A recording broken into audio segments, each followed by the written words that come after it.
Hi ಎಲ್ರಿಗೂ ನಮಸ್ಕಾರ. ಇವತ್ತಿನ ವಿಡಿಯೋದಲ್ಲಿ ಮಸಾಲಾ ರೊಟ್ಟಿನ ತೋರಿಸ್ಕೊಡ್ತಾ ಇದ್ದೀನಿ. ತುಂಬ ಈಸಿ, ಟೇಸ್ಟಿ ಹಾಗೆ ಕ್ವಿಕ್ ರೆಸಿಪಿ ಇದು. ಉಳಿದಿರೋ ರೊಟ್ಟಿಯಿಂದ ಮಾಡ್ಕೊಂಡಿರೋವಂಥದ್ದು.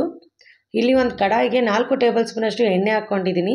ಒಗ್ಗರಣೆಗೆ ಒಂದು 1/4 ಟೇಬಲ್ ಸ್ಪೂನಷ್ಟು ಸಾಸಿವೆ ಹಾಗೆ ಒಂದು ಅರ್ಧ ಟೇಬಲ್ ಸ್ಪೂನಷ್ಟು ಜೀರಿಗೆ ಹಾಕ್ಕೊಳ್ತಾ ಇದ್ದೀನಿ. ಸ್ವಲ್ಪ ಕರಿಬೇವು ಹಾಕ್ಕೊಂಡು 1-2 ಸೆಕೆಂಡ್ ಈ ಥರ ಫ್ರೈ ಮಾಡ್ಕೊಳ್ಳಿ. ಇದಕ್ಕೆ 2 ಈರುಳ್ಳಿನ ಚಿಕ್ಕದಾಗಿ ಕಟ್ ಮಾಡ್ಕೊಂಡಿರೋದು ಹಾಕ್ಕೊಳ್ತಾ ಇದ್ದೀನಿ. ಇದನ್ನು ಒಂದು 5 ನಿಮಿಷದವರೆಗೂ ಫ್ರೈ ಮಾಡ್ಕೊಳ್ಳಿ ಎಣ್ಣೆಯಲ್ಲಿ. ಸ್ವಲ್ಪ ಟ್ರಾನ್ಸ್ಪರೆಂಟ್ ಆದರೆ ಸಾಕು. ನೋಡಿ, ಇವಾಗ ಲೈಟಾಗಿ ಸಾಫ್ಟ್ ಆಗಿದೆ. ಇದಕ್ಕೆ ನಾನೀಗ 3 ಟೊಮೆಟೊನ ಕಟ್ ಮಾಡ್ಕೊಂಡಿರೋದು ಹಾಕ್ಕೊಳ್ತಾ ಇದ್ದೀನಿ. ಇದನ್ನು ಕೂಡ ಟೊಮೆಟೊ ಎಲ್ಲ ಚೆನ್ನಾಗಿ ಸಾಫ್ಟ್ ಆಗೋವರೆಗೂ ಫ್ರೈ ಮಾಡ್ಕೊಳ್ಳಿ. ಭೋಗಿ ಹಬ್ಬ ಬೇರೆ ಬರ್ತಾ ಇದೆ. ರೊಟ್ಟೆ ಅಂತೂ ಈ ಸಂಕ್ರಮಣ ಹಬ್ಬಕ್ಕೆ ಎಲ್ಲರೂ ಕಂಪಲ್ಸರಿ ಮಾಡ್ಕೊಳ್ತೀರಲ್ವ. ಅದಕ್ಕೆ ಒಂದು 4-5 ಪಲ್ಯಗಳನ್ನು ಮಾಡ್ಕೊಳ್ತಿರ್ತೀರ. ಈ ಸಲ ಇದನ್ನು ಟ್ರೈ ಮಾಡಿ ನೋಡಿ, ಯಾವ ಥರ ಬಂತು ಅಂತ ನನಗೂ ತಿಳಿಸಿ ಕಮೆಂಟ್ ಬಾಕ್ಸಲ್ಲಿ. ಹಾಗೆ ಇದಕ್ಕೆ ನಾನು 1 ಟೇಬಲ್ ಸ್ಪೂನಷ್ಟು ಉಪ್ಪು ಹಾಕ್ಕೊಂಡಿದ್ದೀನಿ, ಒಂದು ಅರ್ಧ ಟೇಬಲ್ ಸ್ಪೂನಷ್ಟು ಅರಿಶಿನ ಹಾಗೆ 1.5 ಟೇಬಲ್ ಸ್ಪೂನಷ್ಟು ಅಚ್ಕಾರದ ಪುಡಿ ಹಾಕ್ಕೊಳ್ತಾ ಇದ್ದೀನಿ. ಇದೆಲ್ಲನೂ ಚೆನ್ನಾಗಿ ಫ್ರೈ ಮಾಡ್ಕೊಳ್ಳಿ. ಸ್ವಲ್ಪ ಎಣ್ಣೆ ಬಿಟ್ಕೋಬೇಕು ಈ ಥರ.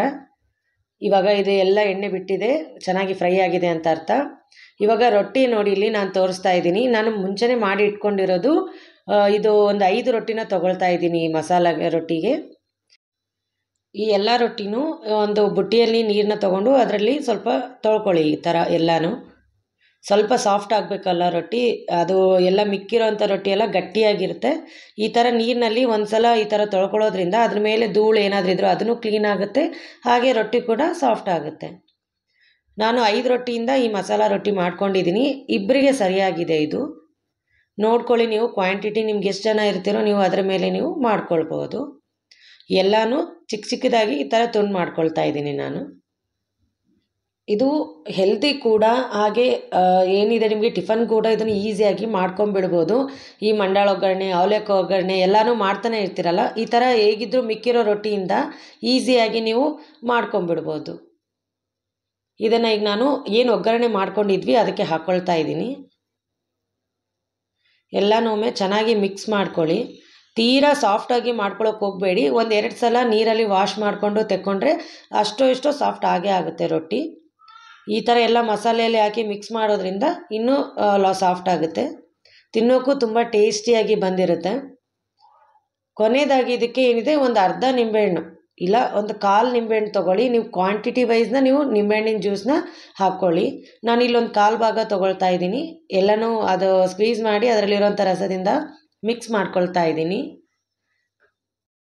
ಹಾಗೆ ಈ ಮಸಾಲ ರೊಟ್ಟಿ ಏನಿದೆ, ಉತ್ತರ ಕರ್ನಾಟಕದ ಕಡೆ ತುಂಬ ಜಾಸ್ತಿನೇ ಇದನ್ನು ಮಾಡ್ಕೊಳ್ತಾರೆ. ಅಲ್ಲಿನ ಸ್ಪೆಷಲ್ ರೆಸಿಪಿ ಅಂತಲೇ ಹೇಳ್ಬೋದು ಇದನ್ನು. ಕೊನೆಯದಾಗಿ ಇದಕ್ಕೆ ಕೊತ್ತಂಬರಿನ ಹಾಕ್ಕೊಂಡು ಮಿಕ್ಸ್ ಮಾಡ್ಕೊಳ್ತಾ ಇದ್ದೀನಿ. ಹಾಗೆ ಇಲ್ಲಿ ಏನು ಮಸಾಲ ರೊಟ್ಟಿ ಅಂತ ಏನು ಮಾಡ್ಕೊಂಡಿದ್ದೀರಾ, ಇದೇ ರೊಟ್ಟಿ ಜಾಗದಲ್ಲಿ ನೀವು ಮಿಕ್ಕಿರೋವಂಥ ಚಪಾತಿನ ಹಾಕ್ಕೊಂಡ್ರೆ ಇದು ಮಸಾಲ ಚಪಾತಿ ಆಗುತ್ತೆ. ತಿನ್ನೋಕ್ಕೂ ಕೂಡ ತುಂಬಾ ಟೇಸ್ಟಿಯಾಗಿರುತ್ತೆ. ನೀವೊಮ್ಮೆ ಟ್ರೈ ಮಾಡಿ ಯಾವ ಥರ ಬಂತು ಅಂತ ನನಗೂ ಕಮೆಂಟ್ ಬಾಕ್ಸಲ್ಲಿ ತಿಳಿಸಿ. ಹಾಗೆ ಯಾರೆಲ್ಲ ನನ್ನ ಚಾನಲ್ನ ನೋಡ್ತಿದ್ದೀರಾ ಪ್ಲೀಸ್ ಸಬ್ಸ್ಕ್ರೈಬ್ ಮಾಡಿ, ಹಾಗೆ ಲೈಕ್ ಮಾಡಿ, ಪ್ಲೀಸ್ ಸಪೋರ್ಟ್ ಮಾಡಿ ನನ್ನ ಚಾನಲ್ನ.